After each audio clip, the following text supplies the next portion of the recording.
যাবে সাপোর্ট কি যাবে এ ধরো না কেন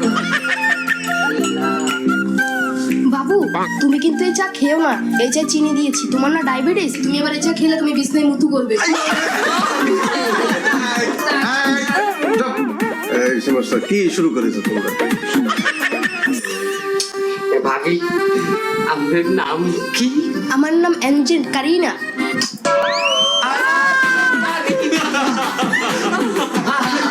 এই, তোমাদের বারবার বলতেছে তোমরা ভদ্র সহকারে বসে, কি ব্যাপার কি তাই বলো? হ্যাঁ বসো, চুপ করে বসো। আর তুমি যাও তো, ভিতরে যাও। তোমরা দেখো গো আসিয়া কমলাই নৃত্য করি থমকিয়ে থমকিয়ে।